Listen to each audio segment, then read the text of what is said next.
মাখছি, হাতে করে একটু চটকে মাখতে হবে। তারপরে এটা গোল করতে হবে, গোল করে বরফি কাটা হবে, নাহলে ভালো কাটা যাবে না। এরকম আমার গোল মাখা হয়ে গেল, এবার গোল করব। এরকম করে গোল করতে হাতে চাপড়ে চাপড়ে এবার খুঁটি করে কেটে নেবো। এই যে হয়ে গেল গোল, এবার কাটবো।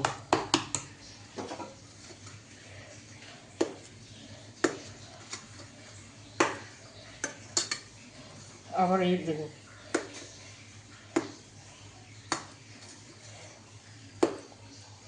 টপ কাটা হয়ে যাবে। আর ছানার পিস তেলের কড়াইতে ছাড়াও হয়ে গেছে, এবার ওল্টানোর পালা। এবার এই দুটো একে একে উল্টে দেবো। এক পিস হয়ে গেছে, এবার এই পিসটাও উল্টে দিচ্ছি।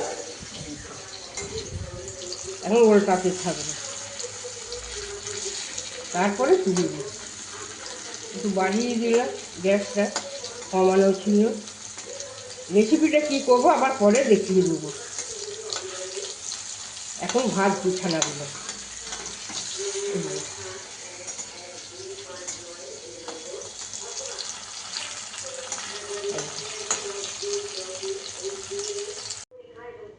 এই দেখুন এখনই নিয়ে আসা হলো, তাকে সঙ্গে সঙ্গে সব কিছু করে আবার ভাজাও হয়ে গেল।